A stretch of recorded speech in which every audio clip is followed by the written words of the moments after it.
Hey everybody, what's up? It's R-DiK here, old school duelist 12 for everyone to call me. And today I'm coming at you with a amazing deck profile. If you can't tell what it is already, an amazing deck profile that I think is really great, and it's only going to get better with more support that comes out. And if you already haven't noticed, it is Exodia. Now, there's multiple different Exodia builds out there. There's Dustin Exodias, there's Exodia Lib, the Royal Magic Library Exodia. That's the one, the Exodia Lib. There's just basic Exodia. Then there's the trap version Exodia, which is the one that I like, and it's the one that I think is the better one. And honestly, like I said, it's only going to get better with the new support cards that are coming out, which there is two new support cards. The Summoner Exodia, the Summoner Lord, and Exode Limit, I think it's called. But it's only going to get better because of the fact of the traps. This deck is very trap heavy. I'm very, very, very happy and pleased to have built it. And I'm very happy to show it off to you guys. Now, obviously, we run one of each piece of Exodia because that is what the rules say. We can all only run. I've played a bunch of different games. I've done my research. And if we ran more than one piece, the deck would only be more broken. Obviously, it would be different combos, and the strongest deck profile is hard to say what it would be if there was more than one piece. But, like I said, if we were allowed to run more than one piece, then the deck would be broken and be very OP, and this would be the meta every format. So, like I said, I'm going to jump right into this. One piece of everything, of all the pieces of Exodia. And we're going to do the monsters real quick. I run 3 R-DiK because R-DiK is a nice card to run. It helps, especially with this. It's for one of the defenses that I run. It's a nice card to run, and it helps. It's just all it is draw power. I run 3 Scarecrow. Scarecrow is nice for those direct attacks, like I said. R-DiK is what helps because you can just summon him. Summon R-DiK. R-DiK effect. You send a grave, draw your 2. Scarecrow. Now every attack shall be a direct attack. So you can just drop a Scarecrow and negate the attack and end the battle phase. The only thing that this does not help against is Cleese. But you more than likely will not see Cleese that often. Because of their effect, if it's anything that's level 4 or lower, it's unaffected by monster effects, this card is one of them. You can still activate it and send it to grave, but if the monster is unaffected by monster effects, to be specific, then Scarecrow will not work. Just a quick heads up about that. The next card I run, or the last monster I run besides Exodia and these 6 lovelies, is I run 1 Max C. I would like to run 2 Max C. It's a little more consistent to draw into it, but at the same time, the only reason why I would run a max of 2 in the deck is because of the dead draw. Because not all decks special summon that are meta, but the ones that do special summon, sometimes the Max C helps, sometimes it doesn't. If you don't have the attack negation or the life point negation or damage negation, which this deck is full of, then Max C can be deadly. That's it for the monsters. Now we're going to move on to the spells. The spells I'm actually pretty excited to say because, it's basic yet helpful. I run 3 Chicken Game. Chicken Game is a nice card to run because of the draw power and the life points, no damage taken for whoever has lower. Obviously, you're always going to have lower because you do pay a lot of life points in this. In this deck, you do pay and give your opponent a lot of life points. So this card is necessary. I have thought about running it at 2. I have run it at 2, but I was running some other cards in it that was bad for draw. But now that I'm running other cards, Chicken Game is important to the deck, and also it can be your downfall if your opponent knows how to use this card to their advantage, because it is the opponent on their turn can use it, which means they can destroy it. Which means that's why Scarecrow and Wabaku, which is the other card I run, is very important in this deck. Now, another thing that I've noticed about this deck, I'll get to it when I get there, but there's another card that I have noticed can also help you win. What am I doing? I'm about to do this all wrong. the next card I run that is also a spell is I run 3 Pot of Duality. Pot of Duality, you do, since you do, the only summon you do is the card D-summon. Pot of Duality is awesome. The only downfall is Mind Crush. Now, Satellars and I want to say Hats, any deck that runs Mind Crush is deadly to this deck, because it doesn't matter, even if the only thing they can't stop is if you draw the last piece of Exodia and you drop Win Condition. They can't stop the Win Condition if they activate Mind Crush, so they can't be like, oh, the left leg of Exodia, since you just added Duality. Doesn't matter, I have Exodia, that's a Win Condition, you cannot negate a Win Condition. So if you draw Duality and get your last piece, which I've done quite a few times, they cannot stop it. Next card I run is Upstart Goblin. Like I said, giving your opponent life points is very important in this trap build, because I'm just going to tell you now, the main card of the deck, or the main trap card that you want to run, is Hope for Escape. I'm not going to explain, I'm not going to get into why, but if for you people that know Hope for Escape, you already know why giving your opponent life points and taking life points away from theirs is important. I'll get into it when I get to the card, but I'm just giving you a heads up why giving your opponent and taking life points away from you is very important, because of Hope for Escape. You get to one draw and give your opponent 1,000 life points. Amazing card. The last spell I run is Mystical Space Typhoon, or MST. MST is amazing. I only run 1, honestly. I used to run 3, but I've been trying other things. So now I only run 1 MST. Personally, I want to change it to Galaxy Cyclone, but that card's expensive, so I don't have one. But MST is the best next thing. I mean, I guess you can run Double Cyclone if you really want to, or you can run Storm or other stuff. But MST is great for now. I want to, besides Galaxy Cyclone, I want to try look for other cards that do spell drops.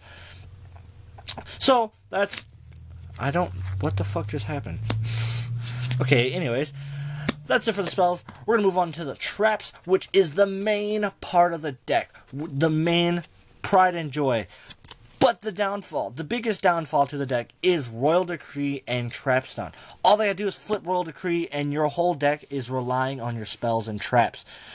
Why this is a card, and why I want to run Galaxy Cyclone or something else that is just as good. First trap, and I'm going to get into it right now, Hope for Escape. Hope for Escape is an amazing card. It is the pride and joy of the deck. Reason why? Because first of all, your opponent has to have 1,000 more life points than you. At least 1,000 more. And to activate it, you pay 1,000. And for every 2,000 difference in the life points, you draw a card. So, right off the bat, if they have 1,000 more and you pay 1,000, that's already one card right off the bat. It's designed, the card was designed to do that. But there is also a downfall. If your opponent has way more life points, and you say, hey, you have 10 cards in your grave, I've done this plenty of times. I've even done it on 14 cards. I'll be down to 2,000 life points. I'll activate it.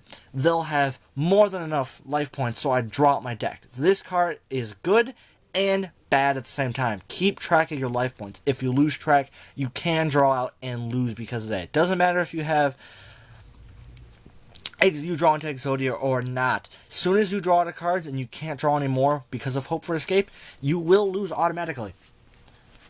Another card that helps me, that plays into this deck and can also be a giant asset to why you win or why you survive. Try and Guess. Try and Guess is an amazing card. You declare XYZ, Synchro, or Fusion. You look at each other's extra decks, and whoever has more of whatever you declared, so say if you declared XYZ and they have more XYZ monsters than you, they gain 3,000 life points. But if you say Fusion and you have more fusions than them, then you gain the 3,000. I really love the art on this card, just wanted to point that out. I love the art on this card because it has the 3 Gaias. The Synchro, the Overlay, and the original Fusion. I love it. Amazing card. Like I said, it can be a giant asset to help you win, and can be a huge asset to your opponent's defeat. The next card I run is Reckless Greed. Reckless Greed, it's pretty simple. You just draw 2 cards. Now, I've run into this a couple of times where I'll play the card, and I draw my 2 cards, and all I draw is nothing to help me stall out 2 turns, because this deck is also a stall deck. I stall out to do nothing, or I draw nothing to stall, and I draw like little to no draw power with the 2 cards. So this is a very like risky card. I do it mostly, I either do it after I draw 1 card for my beginning during draw phase, and then or if it's going to be destroyed, I just chain it. Why not? Or I chain it with a bunch of other draw power, so you draw more than just your 2 cards. It gives you a better chance. Like I said, Reckless Greed. It is a Reckless Greed. Accumulated Fortune. Accumulated Fortune is an amazing card for the deck. It helps, and yet it can also be a dead draw. First of all, you draw 2 cards off of it, but you can only activate it in a chain link 4 or higher. So this will be the 4th card that is activated on a turn. So it's a great combo with, wow, I almost just dropped like everything I just went through. It's a great card to chain with your Scarecrow and 2 other traps you have face down, or any other. The deck is basically around making this card a chain link 4 no matter what. Try and Guess, Hope for Escape, Reckless Greed, activate all 4 of those cards. That is the biggest combo in the whole deck, is activating all 4 of these cards at once. You activate Hope for Escape, Try and Guess, Reckless, boom, Accumulated Fortune. It's a great asset to the deck, and can also be a giant dead draw. But rarely do I let it become a dead draw.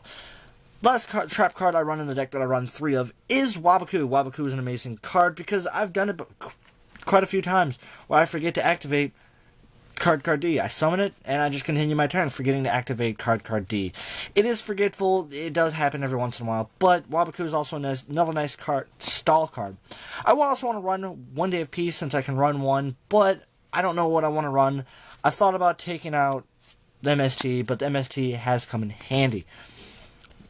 This card that I play 2 of that is also very important in now build is Imperial Iron Wall. Imperial Iron Wall prevents your Exodia pieces from being banished, because it happens. It's happened. They drop Trish, Necros of the Trish, Necros of the Trishula, or Trishula of the Necros, whatever it is.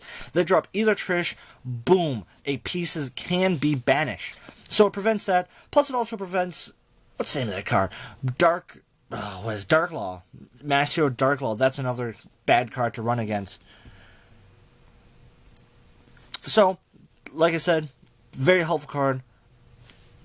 Amazing. Last card I run in the main deck is Jar of Avarice. Jar of Avarice is an amazing card. I think it was the last card that I needed to help stimulate, I guess the best way you can say stimulate the deck, but help the deck from being messed up.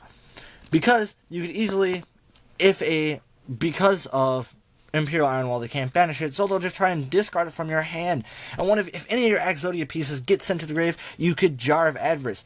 Now, for you people that have been playing Yu-Gi-Oh! For quite some time, Jar of Avarice is just a weaker and trap version of Pot of Avarice. Pot of Avarice is the exact same thing, only you get to draw 2 cards, and it's a spell card, so you can just drop it. Jar of Avarice is just any 5 cards. Done.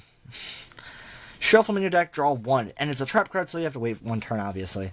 You have to wait till the next turn. But it does come in handy because it helps your Exodia pieces float.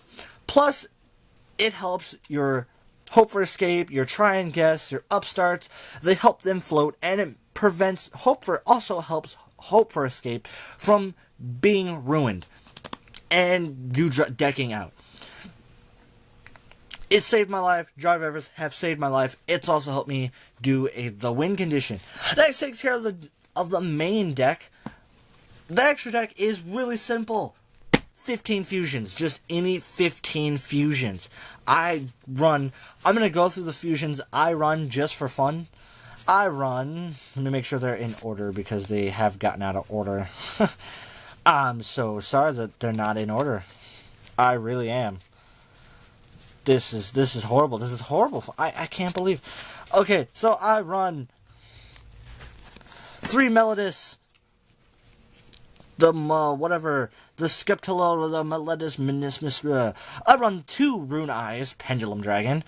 I run 1 Rainbow Neos, 1 5-headed dragon, 1 Contrast Hero Chaos, 1 Masked Hero Divine Wind, 1 Elemental Hero Great Tornado, 1 Gem Knight Lady Lapis Lazuli. Sorry, just something on my face. Oh my god. 1 Masked Hero Koga, 1 Frightful Wolf, 1 Gladiator Beast Esadari, and 1 Gladiator Beast Gaziris. That was really pointless to go through, but I thought it'd be funny, because, you normally go through your extra deck in a deck profile. So I just went through it, but like I said, you can run any 15 fusions. The reason why is for the try and guess. Say you're low on life points and you need the life points for Hope for Escape or something. Hope for Escape, chicken game, you just say fusion. Look at that, I have 15 fusions. I win. I get 3k, and now I'm alive. Plus, also, you can, they're going to direct attack, and they're going to game it. You can survive if you activate this. Boom! Try and guess, I say fusion. I have 15 fusions. I gain the plus 3k. That is the trap version, or at least my trap version, of my Exodia deck. My Exodia deck, I love it. I'm proud to say I have it. It's amazing. I love it. If you want to change stuff, go ahead, change it. Go for it. Make the deck better. If you think you can make it better, and you want to share it with me, go ahead and post it in the comments below. If you want to see more videos, go ahead and like, share, and subscribe to my channel. If you want to keep up with what I do daily, well, I wouldn't say daily. If you want to keep up with the channel and see what I'm talking about, go ahead and go and like my Facebook. It'll be in the description below. If you want to check my Instagram and see what I'm up to on Instagram, I'll post that below too as well. Why not? I post random pictures all the time. I post pictures of what I do during the day. I post what I do at work. So like I said, if you love the video, don't forget to like, share, and subscribe. Thank you for watching my deck profile, and have a wonderful, beautiful night, day thing.